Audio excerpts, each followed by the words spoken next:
दरअसल Ayodhya rape case के जो अपराधी हैं, मोहित खान हो या राजू खान, दोनों के काला चिट्ठा, दोनों की असलियत की चर्चा हम लोग करेंगे इस वीडियो में। दरअसल सबसे ज्यादा जरूरी है जो सपा के नेता हैं मोहित खान, उस पर चर्चा करना विस्तार से। और क्या मीडिया सिर्फ एक तरफा बयान दिखा रही है, एक तरफा ही काम कर रही है?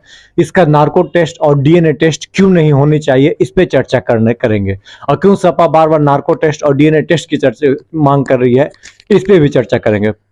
दरअसल मैं उसके पहले आपको एक घटना बता दूं कि हुआ क्या था। दरअसल आप लोग सब लोग को पता है, ये नहीं होगा जिनको पता उनको मैं बता दूं। दरअसल अयोध्या में 2-2.5 महीने पहले से एक बच्ची के साथ लगातार हैवानियत हो रही थी। दरअसल राजू जो है उस बच्ची को बुलाकर चॉकलेट देने के बहाना से बेकरी के दुकान जो था मोहित खान के पास लेके जाता है, बाकायदा जो सुनने में है, जो मैं बता रहा हूँ आपको कहानी। उसके बाद उसको चॉकलेट देने के बहाने से नशीली पदार्थ खिलाई जाती है उसको, और उसके साथ अवैध संबंध बोला जाए या हवानियत रेप किया जाए, रेप बोला जाए, उसके साथ किया जाता है। दरअसल रेप करने के बाद जो है उसका वीडियो बना लिया जाता है बाकायदा, और राजू खान जो है वो भी इसका वीडियो बना लेता है। दरअसल ये वीडियो बनाने के बाद दरअसल इसके बाद उसको बराबर डराते रहता है, धमकाते रहता है। और घटना 2.5 महीने बाद क्या होती है कि एक बार उसकी माँ जो है, दरअसल 4 बहन और 1 भाई है, और पिता 2 साल पहले ही गुजर गए हैं उस लड़की के। दरअसल तो काम जो है, सबसे छोटी बच्ची थी उनकी, और सब बहन और माँ मिलकर मतलब खाना पीना जैसे चल रहा था। दरअसल बहुत गरीब परिवार से आती हैं, बेहद गरीब परिवार से आती हैं। तो ये भी काम पे खेतों में गई थी। अचानक क्या हुआ कि नहीं लौटने के बाद इनकी माँ जो है सर्च करने जाती है, देखने जाती है कहाँ गई बच्ची। तो उनको सदमा सा महसूस होता है, क्योंकि उनकी बच्ची ऐसी अवस्था में मिलती है कि उनकी पैरों तले जमीन खिसक खिसक जाती है। दरअसल दरअसल उसके बाद वो जो है रिपोर्ट दिखाने के लिए पुलिस थाना में जाती है, और पुलिस थाना में दर्ज कराने जाती है। लेकिन पुलिस वाले जो है करने से पहले एक शर्त रख देते हैं। शर्त कैसा? शर्त ये कि आपको इसमें से एक नाम हटाना पड़ेगा, तब हम ये जो है लिखेंगे। उसके बाद क्या होता है? नहीं लिखा जाता है।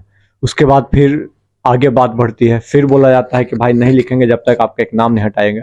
तो जब ये बात वायरल होते चली गई, उसके बाद क्या होता है, मुख्यमंत्री साहब जो है बकायदा इनको ढाढ़स देते हैं कि कार्रवाई की जाएगी, और 2 लोगों को गिरफ्तार कर लिया जाता है, एक मोहित खान को, एक राजू खान को, जो कि 12 साल की बच्ची है उसके साथ हैवानियत के जुर्म में। 70 साल के मोहित खान और 20 साल के आपको राजू खान, 20 से 22 साल जो बोलिए। दरअसल मोहित खान के परिवार वालों की बात सुनिए पहले। मोहित खान के परिवार वालों का कहना यह है कि दरअसल मोहित खान जो है, उनकी पत्नी का कहना यह है कि हम लोग जो है साल 2 साल में कभी संबंध बनाते हैं, और ये इस तरह का हरकत कैसे कर सकते हैं, उनकी वाइफ का कहना है। और यहाँ तक ये भी कहा जा रहा है कि यदि मोहित खान यदि आरोपी हैं तो उनको कड़ी से कड़ी सजा देनी चाहिए, इसमें कोई दो राय नहीं है। दूसरी तरफ उनके घर वाले, अगल बगल वाले बोल रहे हैं कि भाई साहब आप डीएनए करा लो, नार्को करा लो, उसके बाद सजा होगा तो दे दीजिएगा। और दूसरी बात, जो उनकी बेकरी गिराई जा रही है वो अवैध रूप से उनके हड़पा गया है, ये कहा जाना है यूपी पुलिस की तरफ से। अब क्या सच्चाई है? उनके घर वाले कह रहे हैं कि उनका नहीं, उनके मित्र का है कुछ जो गिराया जा रहा है बुलडोजर से। ये बात तो छोड़ दीजिए। दरअसल उनके परिवार वालों का ये भी कहना है कि लड़की का जो है राजू खान के साथ कुछ अफेयर टाइप में था, और ये जो है राजू खान का कर्मात है, ना कि मोहित खान की। चलिए ये पहला पार्ट हो गया। दूसरी पार्ट में अब आते हैं इधर। अब इनके घर वालों का क्या कहना है? इनके घर वालों का ये कहना है कि उधर से बहुत सारा धमकियां आ रही है कि आप नाम केस वापस कर लो, ये वैसे वैसे आ रहा है, लेकिन हम लड़ रहे हैं उनके खिलाफ। दरअसल बात ये हो गई लड़की वालों की तरफ से। बीजेपी के सांसद वाले समय में बात निकलते जाएगी।